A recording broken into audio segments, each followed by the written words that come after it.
Fala galera, passando para dar um breve recado para vocês aqui. Você que se amarra em fazer aposta esportiva e quer um local de segurança para você poder fazer, eu super te recomendo a Bet7k. Na Bet7k, o seu primeiro depósito eles dobram o valor. Botou 10, vira 20, 50, vira 100, 100, vira 200. E indicando um amigo, você ainda ganha R$ 20 para poder estar apostando. Lembrando que o limite máximo de bônus são R$ 1.200. Bet7k, parceiro do Futebolaço Podcast. O link tá aqui ó, na descrição do vídeo e do primeiro comentário fixado. E agora então vamos começar o teu rolê político no Vasco. Você já participou de alguma parte política do Vasco antes da última eleição, onde você participou da chapa da Mais Vasco com o Jorge Salgado? Ou não, você veio para essa primeira eleição e pretende continuar ou sair daqui para frente? Não, minha história política no Vasco começou lá em 2008.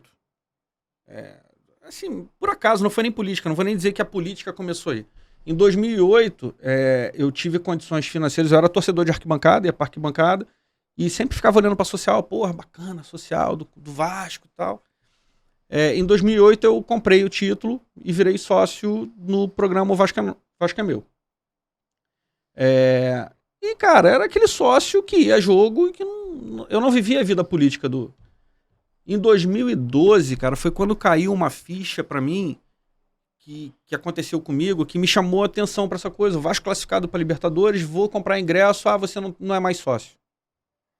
Como não sou sócio? Não, tá aqui, você tá inadimplente há não sei quanto tempo. Não, mas tá no meu cartão de crédito. Não, pode olhar que não tá debitando. E pararam de debitar no meu cartão. Eu não troquei cartão, não venceu, simplesmente parou de debitar e eu fui expurgado. E parou, né, ali em setembro do ano anterior. Aí bateu aquela, puta, me tiraram da eleição. E olha que eu nem ia votar, porque eu era alheio a esse negócio. Aí foi dando raiva. Aí eu peguei o estatuto. Aí o primo da minha esposa, que é o Diego Carvalho, ele também já estava começando a andar ali no mundo político do Vasco, conhecer as pessoas, começou a participar de grupo. E vinha e voltavam ideias, a gente conversava. E aí eu dei o primeiro passo que eu considero meu primeiro passo político no clube, quando eu entrei na justiça para fazer reaver o meu direito do sócio que eu perdi. Pra tu ver como é que era tão tosco, né? Assim, me disseram que eu tinha perdido e tal, eu fiz um outro título e fiquei com outro título, porque o que me interessava era comprar ingresso. E aquilo ali ficou na minha cabeça, porra, mas tem alguma coisa errada, por quê? E aí fui ver, era questão política. Aí ali eu acho que ligou coisa de que, não, vou entrar para ver. O Diego naquela época estava na cruzada apoiando o candidato Júlio Brandt, que nascia ali, né, Sempre Vasco. A gente auxiliou na campanha, mas eu estava com meu título, a questão judicial rolando, eu estava com meu título de 7 meses, alguma coisa assim. Participei ali, mas não engajei na política. Eu estava ali na coxia das coisas acontecendo. Eleição de 2015, 14 para 15. Isso. A Sempre Vasco ficou na segunda posição, o Eurico retornou, e ali o Diego foi para o Conselho Fiscal do clube. E ali o meu trabalho começou um pouco mais com o Diego, eu sou de finanças, a gente começou a trabalhar mais ali dentro do Conselho Fiscal, e aí eu comecei a ter mais contatos com as pessoas. Veio 2018, eleição de 2018. Que é onde tem um problema do Júlio com o Campelo. Eleição de 2017. Ali tinham acontecido algumas rusgas e tal, e a relação com a Sempre Vasco, com o Júlio, estava bastante desgastada, porque achei que faltou um pouco ali de coisa do passado. Eu estou falando aqui simplesmente que eu estou contando a trajetória, né? Mas ficou desgastado com a posição do Diego no Conselho Fiscal, algumas coisas que não foram legais e tal, então não era uma opção para mim. E conheci o Campelo, e o Campelo me parecia uma boa opção, uma pessoa, né? Você conversa com o cara e tal. A despeito dele estar com Roberto Monteiro, que todo mundo falava, mas que é um cara que quando você está conversando ali, também é um cara que conhecedor profundo da política, conhece o estatuto, sabe os caminhos do clube, né? Então, e assim foi, a gente ficou na chapa Frente Vasco Livre. Ali teve uma ruptura, parte das pessoas que estavam comigo não queriam ficar ali, ficaram com o Júlio, alguns foram para o Horta, enfim. Teve uma primeira divisão ali, coisa que me chamou a atenção, né? Porque como eu não era um agente político, de fato, eu, pô, não tô entendendo que fulano, que é meu amigo há 20 anos, porra, não... Né? O que tá acontecendo? Aí, ali eu acho que foi a segunda ficha que caiu. Né? A ficha de que tem pessoas no clube que você deve ou não deve estar junto. Né? Foi a segunda ficha que caiu. Porque pra mim, até então, inocente na política, vou me colocar assim, tinha o euriquismo e tinha os outros. E aí eu comecei a ver que os outros, na verdade, também tinha lá as suas turmas A, B e C, que vai cair no que você falou agora no final, antes. Fomos para eleição, fiz muita força para que a gente juntasse com a Sempre Vasco, porque eu via que ali era a chance de não permitir o euriquismo e eu estava ali naquela pô, Vasco tem que mudar, tem que sair disso. Essa é a eleição de 17. Na eleição de 17. Tá. Então eu fiquei botando muita pressão ali para que a gente juntasse, para que se escolhesse o lado certo, porque ia haver, né? Tava óbvio ali durante a campanha que iam concentrar chapas. A gente não sabia se ia concentrar Sempre Vasco com Horta, o Campelo com Horta, o Horta com, né, o Campelo.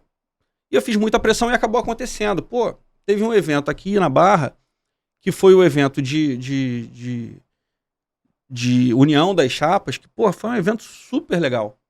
Foi bom estar ali naquele dia, porque você via... eu tive talvez a falsa esperança de que as pessoas podiam comungar do mesmo espaço.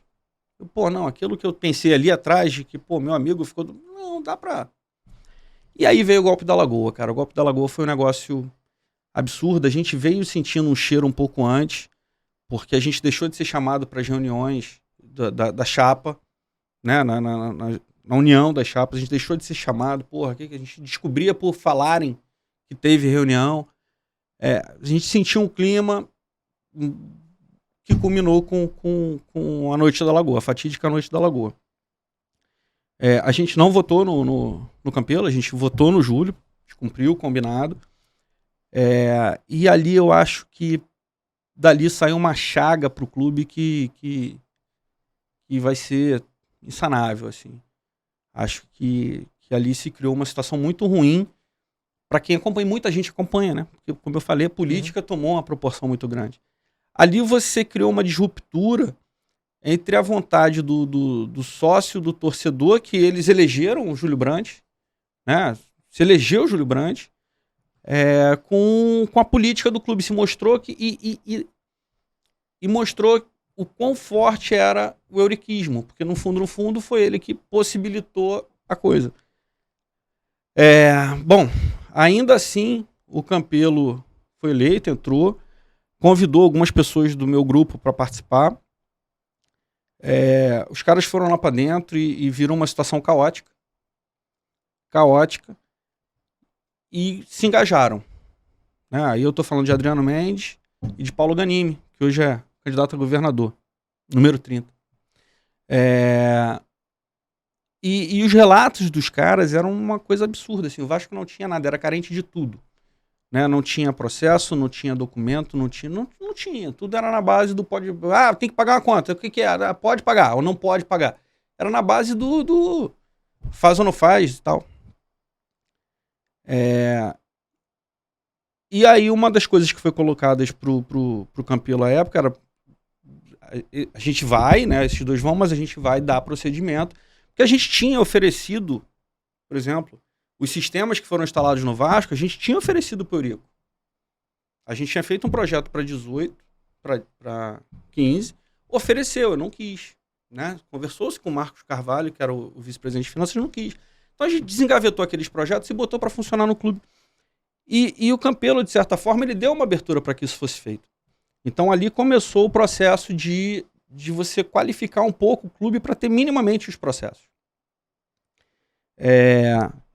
E aí teve a ruptura da ruptura, que foi quando o Campelo e o Roberto Monteiro romperam.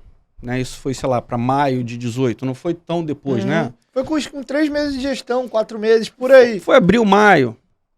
Ali a gente teve uma confiança maior de entrar, porque a gente tinha visto o Campelo, a gente sabia quem era o Monteiro. Porra, será que vai e tal, foi com o pé, ficou com o outro atrás, aquela situação horrorosa, mas querendo ajudar o clube. Entramos, fizemos algumas coisas positivas, trabalhamos no clube, o Diego foi para a secretaria, né, tiveram algumas pessoas que hoje compõem a Mais Vasco que estiveram ali, a gente fez o processo de recadastramento, a gente fez o processo de anistia, a gente fez o programa de sócio, trocou, se você lembrar antes, você tinha o programa de sócio torcedor e o programa de sócio. Um era administrado no clube e o outro era administrado por uma empresa.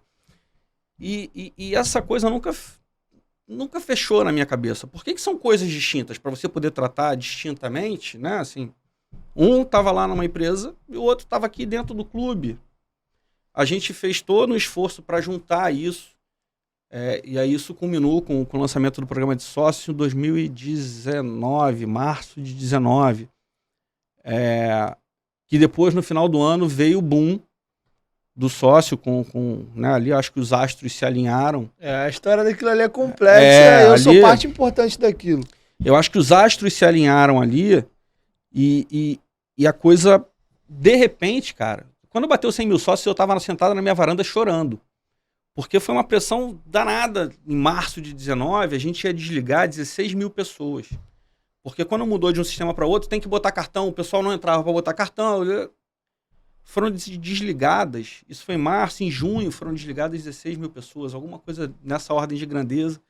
E, cara, assim, como é que você explica pro vascaíno que saíram da base 16 mil sócios porque você não alcançou o cara pro cara botar o cartão?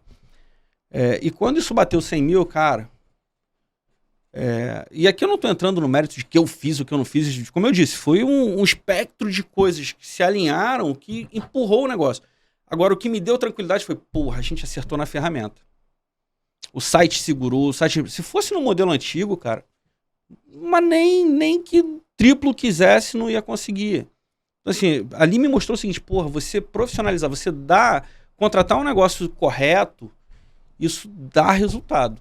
Você está preparado para o resultado vir. Começou a ficar lento, contrataram, aumentaram o número de servidores. Você tinha uma empresa por trás com robustez para segurar o processo. A gente saiu.